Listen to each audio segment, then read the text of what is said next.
What did I do before streaming? I worked on underground transformers, 26,000 volt transformers I worked for. I basically risked my life every day.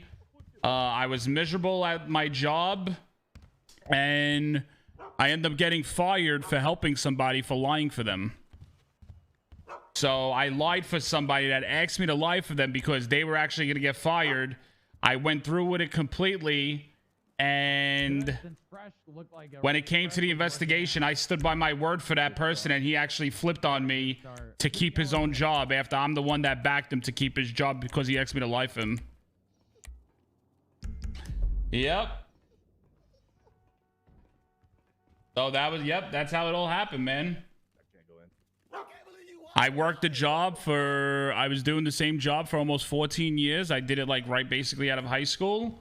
Never got in trouble. My partner that I was working with for over 4 years asked me to help him out because he was on his last straw. He told me to say what he wanted me to say, that he actually got hurt on the job. Meanwhile, he actually got hurt at home. And I stood by it. I told him what happened. I said he fell off the back of the truck. He got injured. They brought him to the hospital. I stood by that story the whole time. Comes out, they asked me, I'll never forget it. It's like yesterday, right? They sat me in the room. They said, Carlo, is this your last statement before we go to the investigation? And with a straight face, I said yes. When the investigation started, they had camera footage from across the street from the job we were doing. We were working in the middle of the street, and he never fell out of the truck once. He never fell out of the trunk once. And then I find out that he actually told him the truth after he asked me to lie for him. Yep.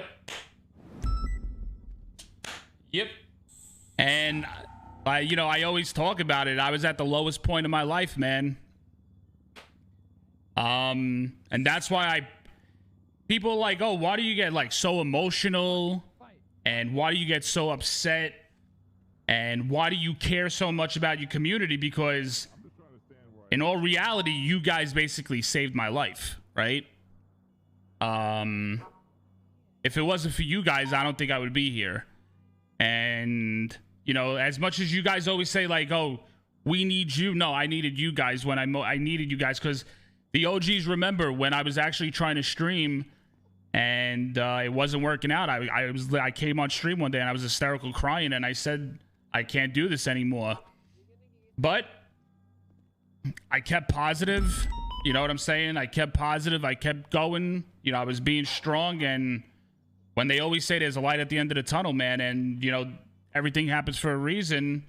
And then like what, a week later, Summit came to NoPixel. Summit and Kenny. Yep. Did you and Paulie run? No. So I'll be honest. After that situation happened, I did go to his house, but his daughter answered the door. I went to his house. I wasn't in my right frame of mind, and his daughter opened the door and I walked away. Yep.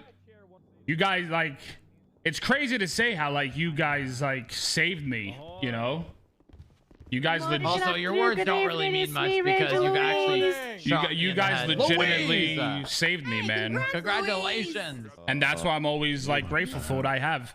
Hey, Lorenzo. Because if you guys remember how many times I tell you guys that I don't deserve it, you know what I mean? How many times do I tell you guys that I don't deserve what you do for me? A lot. Because I just don't. I'm not stressing. It's good to see you, buddy. Yo, Infinity, thank you for the 5, dude. Guys, don't start this bullshit now, okay? Sure, yeah, I think we'll be fine. Don't let my little sob story start you guys and trying to break me, so don't do it. I'll tell you right now. Okay? That's why I shut the camera off, so leave me the alone.